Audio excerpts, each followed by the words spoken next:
काला जादू। अपने बेटे रिशु के माथे से टपकते हुए पसीने को देखकर सविता की हालत खराब हो गई। ऐसा आज पहली बार नहीं हुआ जब रिशु नींद से घबरा कर जागा है। हाय मेरा बच्चा, न जाने किसकी नजर लग गई है तुझे। जब से मेरे बच्चे ने 10वीं के एग्जाम में स्कूल टॉप किया है तब से रोज बुरे बुरे सपने आने लगे हैं। हाँ माँ, मैंने आज फिर से एक काले साए को देखा। वो यहीं मेरी आंखों के सामने खड़ा था। माँ मुझे बचा लो माँ। वो मुझसे कह रहा था कि मुझसे बदला लेगा। माँ कहीं ये प्रशांत। चुप कर, कैसी बात कर रहा है?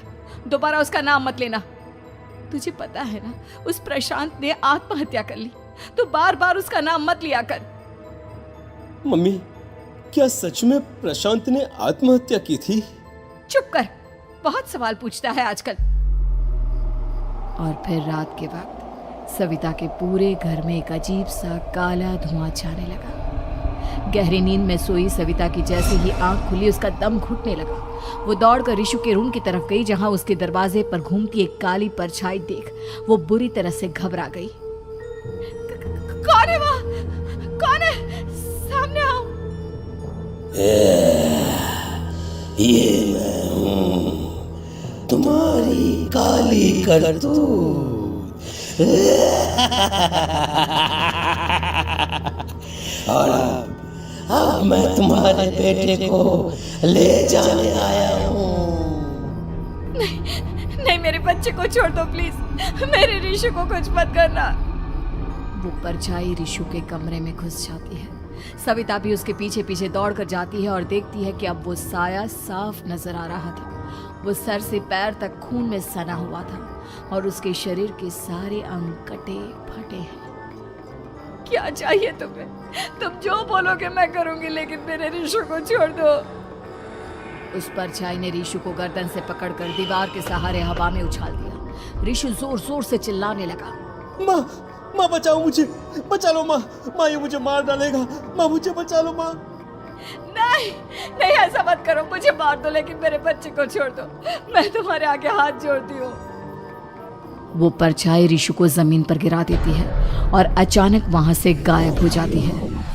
रिशु, मेरा बच्चा, तू ठीक तो है ना? कुछ बोल बेटा, क्या हुआ है तुझे? मैं ठीक हूँ माँ। क्या हुआ था यहाँ पर? कुछ नहीं बेटा, कुछ नहीं। तू परेशान मत हो। हम कल ही गांव के बाहर जो तांत्रिक महाराज रहते हैं उनके पास चलेंगे। ठीक है माँ, हम जल्द ही उनके पास चलेंगे। मुझे बहुत डर लग रहा है माँ। ये बार बार मुझे डरावने सपने आना, ये सब हमारे साथ क्यों हो रहा है माँ?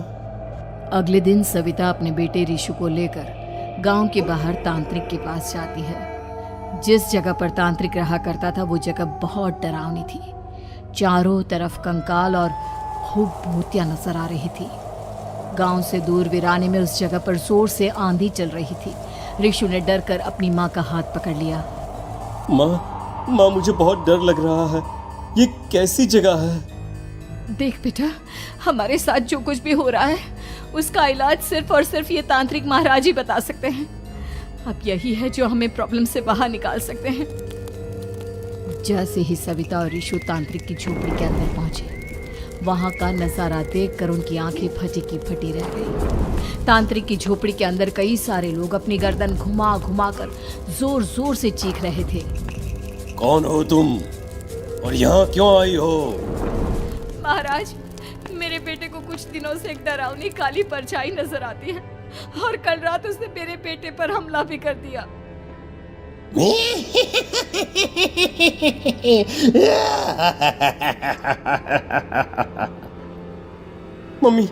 मम्मी हमें यहाँ से चलना चाहिए। ये जगह मुझे ठीक नहीं लगती। नहीं बेटा, ऐसा नहीं कहते। रुक जाओ, 2 मिनट के लिए रुक जाओ। क्या कहा? काली परछाई? तुम्हारे बेटे पर किसी काली परछाई ने हमला किया? हाँ महाराज, वो कह रही थी कि वो मेरे बेटे को कुछ कर देगी। कोई उपाय बताइए महाराज, मेरे बेटे के साथ कुछ गलत नहीं होना चाहिए। तुमने किसी दूसरे के साथ गलत किया है। तो तुम्हारे साथ भी गलत होकर ही रहेगा। तुमने किसी की जान ली है, किसी को मार डाला है तुमने। नहीं महाराज, मैंने ऐसा कुछ नहीं किया। मैंने किसी की जान नहीं ली। मुझे कोई उपाय बताइए। लगता है तुम इतनी आसानी से नहीं मानोगी। मैं तुम्हें अभी उस काली परछाई से मिलवा देता हूँ और वही सारा सच तुम्हारे सामने लेकर आएगा।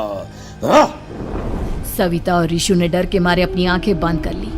तभी अचानक तांत्रिक की झोपड़ी में अजीबोगरीब आवाजें गूंजने लगी। सविता और ऋषु बुरी तरह से कांप रहे थे। आंखें खोलो और अपने सामने देखो। क्या यही है वो जिससे तुम कल रात को मिली थी? बताओ मुझे। हाँ, इसने कल रात मेरे बेटे के ऊपर हमला किया था। ये उसी लड़के की भटकती हुई आत्मा है जिसे कुछ दिन पहले तुमने मार डाला था। मम्मी ये महाराज क्या कह रहे हैं? क्या सच में आपने किसी की जान ली है, किसी को मार डाला है? अगर हाँ तो बताइए ना मम्मी, किसको मारा है आपने? किसको? तुम्हारी माँ इतनी आसानी से सच नहीं बताएगी बेटा। इसने एक बच्चे की जान ली है। कहीं उसका नाम प्रशांत तो नहीं महाराज? वो मेरा दोस्त है, मेरा मतलब मेरा पड़ोसी है। सही पहचाना। देखा सविता, तुम्हारा खुद का बेटा भी जानता है कि तुमने किसी के प्राणों की बलि चढ़ा दी और इसीलिए अब उसकी बुरी आत्मा तुम्हारे घर में भटकती है। मुझे माफ कर दीजिए महाराज, मुझसे बहुत बड़ी गलती हो गई। प्रशांत हमारे पड़ोसी का बेटा था। हर बार उसके नंबर मेरे बेटे से ज्यादा आते थे और इसलिए मैंने उसके कमरे के बाहर काला जादू किया था, पर मुझे नहीं पता था कि वो मर जाएगा। तुम्हारे उसी काले जादू वाली गुड़िया के अंदर एक बुरी आत्मा थी जिसने उस बच्चे के दिमाग पर बुरा असर कर दिया और उसी की वजह से उस लड़के ने अपनी बालकनी से कूदकर आत्महत्या कर ली। इसकी वजह सिर्फ और सिर्फ तुम हो, तुम। नहीं महाराज, जो कुछ भी हुआ मुझे नहीं पता था कि प्रशांत अपनी जान दे देगा। प्रशांत की आत्मा इस वक्त तुम्हारे सामने खड़ी है, हमसे बात करना चाहती है। बोलो क्या कहना चाहते हो? मैं जीना चाहता था, बड़ा होकर कुछ बनना चाहता था। आपके बेटे से मुझे कोई परेशानी नहीं थी। अरे वो तो मेरा अच्छा दोस्त था।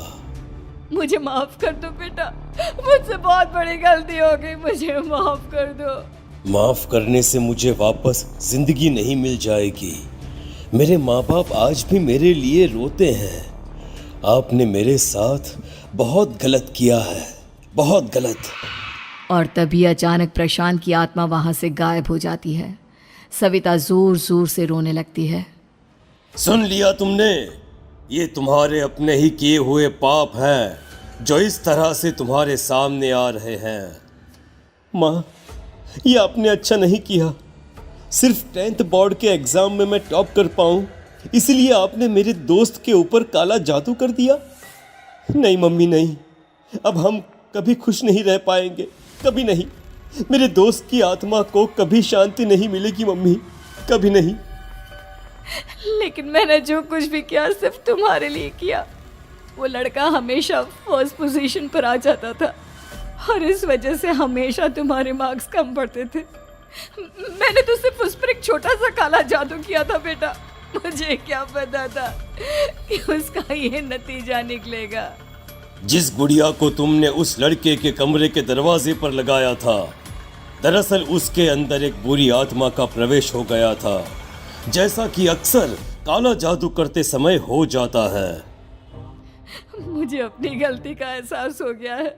मैं प्रायश्चित करना चाहती हूँ, आप बताइए मैं क्या करूँ? प्रशांत के घर जाकर उस काली गुड़िया को वहां से निकालकर यहाँ लेकर आओ।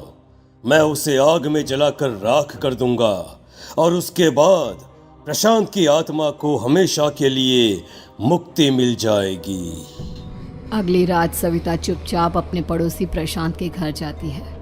प्रशांत के माँ बाप प्रशांत की मौत के बाद उस घर को छोड़कर हमेशा के लिए वहां से चले गए थे। जैसे ही सविता उस घर के अंदर कदम रखती है, उसका सामना अजीबोगरीब हैवानियत से भरी आवाज़ों से होने लगता है। ऐसा लग रहा था जैसे कोई बुरी तरह से चीख रहा हो। सविता जैसे ही प्रशांत के कमरे के बाहर पहुंचती है, वहां पर लटकी हुई गुड़िया के शरीर से खून टपकने लगता है। ये क्या हो रहा है? इस गुड़िया के शरीर से खून क्यों टपक रहा है? सविता हिम्मत करते हुए उस गुड़िया को वहां से उतारने की कोशिश करती है, लेकिन तभी अचानक से बहुत भयानक दिखने वाली औरत उसकी आंखों के सामने आकर खड़ी हो जाती है। मैं यहाँ से कहीं नहीं जाऊंगी, और अगर तूने मुझे यहाँ से हटाने की कोशिश की तो मार डालूंगी मैं तुझे। नहीं नहीं, मुझे तुम्हें यहाँ से ले जाना ही होगा, नहीं तो मेरा बेटा, उसकी जान को खतरा है। मैं तुम्हें नहीं छोड़ सकती। अगर तुम्हारे अंदर हिम्मत है तो मुझे इस घर से बाहर ले जाकर दिखाओ। और ऐसा कहकर वो औरत सविता के ऊपर हमला कर देती है और उसे हवा में उछाल उछाल कर जमीन पर पटकती है। लेकिन तभी अचानक मौका देखकर सविता अपने हाथ में ली हुई सुई उसके हाथ में चुभो देती है। हाथ में सुई लगते ही वो औरत जमीन पर तड़पने लगती है।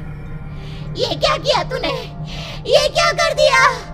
तुझे ऐसा नहीं करना चाहिए था। तांत्रिक ने मुझे कहा था कि तुझसे जीतने का सिर्फ यही एक तरीका है जिससे मैं अपने पापों का प्रायश्चित कर सकती हूँ और अपने बेटे की जान बचा सकती हूँ। और उसके बाद वो डरावनी दिखने वाली औरत एक छोटी सी जादुई गुड़िया में तब्दील हो गई और सविता ने उसे ले जाकर तांत्रिक को दे दिया। तांत्रिक ने जादुई गुड़िया को आग के हवाले कर दिया।